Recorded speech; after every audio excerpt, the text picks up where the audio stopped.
Wish he understood real families are facing around kitchen tables just like this one. You know, this is where our family has tough conversations. It's where we make hard decisions. It's where we share the good, the bad, and the ugly of our days. It's where we laugh together, and it's where we hold each other's hands and pray for God's guidance. And many nights, to be honest, it's where Wesley and I worry. I know we're not alone.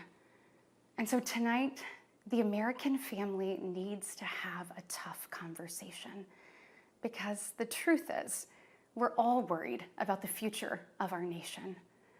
The country we know and love seems to be slipping away, and it feels like the next generation will have fewer opportunities and less freedoms than we did. I worry my own children may not even get a shot at living their American dreams. My American dream allowed me, the daughter of two small business owners from rural Enterprise, Alabama, to be elected to the United States Senate at the age of 40. Growing up, sweeping the floor at my dad's hardware store and cleaning the bathroom at my mom's dance studio, I never could have imagined what my story would entail. To think about what the American dream can do across just one generation, in just one lifetime, it's truly breathtaking. But right now, the American dream has turned into a nightmare for so many families. The true, unvarnished state of our union begins and ends with this: our families are hurting. Our country can do better. And you don't have to look any further than the crisis at our southern border to see it. President Biden inherited the most secure border of all time. But minutes after taking office, he suspended all deportations, he halted construction of the border wall, and he announced a plan to give amnesty to millions. We know that President Biden didn't just create this border crisis. He invited it with 94 executive actions in his first 100 days. When I took office, I took a different approach. I traveled to the Del Rio sector of Texas. That's where I spoke to a woman who shared her story with me. She had been sex trafficked by the cartels starting at the age of 12. She told me not just that she was raped every day, but how many times a day she was raped. The cartels put her on a mattress in a shoebox of a room, and they sent men through that door over and over again for hours and hours on end. We wouldn't be okay with this happening in a third world country. This is the United States of America, and it is past time, in my opinion, that we start acting like it. President Biden's border policies are a disgrace. This crisis is despicable. And the truth is, it is almost entirely preventable. From fentanyl poisonings to horrific murders, there are empty chairs tonight at kitchen tables just like this one because of President Biden's senseless border policies. Just think about Laken Riley. In my neighboring state of Georgia, this beautiful 22-year-old nursing student went out on a jog one morning, but she never got the opportunity to return home.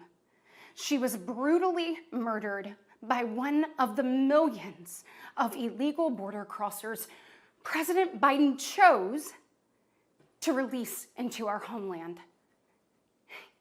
Y'all, as a mom, I can't quit thinking about this. I mean, this could have been my daughter. this could have been yours. And tonight, President Biden finally said her name. But he refused to take responsibility for his own actions. Mr. President, enough is enough. Innocent Americans are dying, and you only have yourself to blame. Fulfill your oath of office. Reverse your policies. End this crisis and stop the suffering. Sadly, we know that President Biden's failures don't stop there. His reckless spending dug our economy into a hole and sent the cost of living through the roof. We have the worst inflation in 40 years and the highest credit card debt in our nation's history. Let that sink in. Hardworking families are struggling to make ends meet today. And with soaring mortgage rates and sky-high childcare costs, they're also struggling to how to plan for tomorrow. The American people are scraping by, while President Biden proudly proclaims that Bidenomics is working. Goodness, y'all, bless his heart, we know better. I'll never forget stopping at a gas station in Chilton County one evening. The gentleman working the counter told me that after retiring, he had to pick up a job in his 70s so that he didn't have to choose between going hungry or going without his medication. He said, I did everything right. I did everything I was told to do. I worked hard, I saved, I was responsible. He's not alone. I hear similar concerns from fellow parents, whether I am walking with my friends or whether I'm at my kids' games. But let's be honest, it's been a minute since Joe Biden pumped gas, ran a carpool, or even pushed a grocery cart. Meanwhile, the rest of us see our dollar and we know it doesn't go as far. We see it every day. And despite what he tells you, our communities are not safer. For years, the left has coddled criminals and defunded the police, all while letting repeat offenders walk free. The result is tragic, but foreseeable. From our small towns to America's most iconic city streets, life is getting more and more dangerous. And unfortunately, President Biden's weakness isn't just hurting families here at home. He is making us a punchline on the world stage. Look, where I'm from, your word is your bond. But for 3 years, the president has demonstrated that America's word doesn't mean what it used to. From abandoning our allies in his disastrous withdrawal from Afghanistan to desperately pushing another dangerous deal with Iran, President Biden has failed. We've become a nation in retreat, and the enemies of freedom, they see an opportunity. Putin's brutal aggression in Europe has put our allies on the brink. Iran's terrorist proxies have slaughtered Israeli, Jews, and American citizens. They've targeted commercial shipping, and they've attacked our troops nearly 200 times since October, killing 3 U.S. soldiers and 2 Navy SEALs. Meanwhile, the Chinese Communist Party is undercutting America's workers. China is buying up our farmland, spying on our military installations, and spreading propaganda through the likes of TikTok. You see, the CCP knows that if it conquers the minds of our next generation, It conquers America. And what does President Biden do? Well, he bans TikTok for government employees, but creates an account for his own campaign. Y'all, you can't make this stuff up. Look, we all recall when presidents faced national security threats with strength and resolve. That seems like ancient history. Right now, our commander-in-chief is not in command. The free world deserves better than a dithering and diminished leader. America deserves leaders who recognize that secure borders, stable prices, safe streets, and a strong defense are actually the cornerstones of a great nation.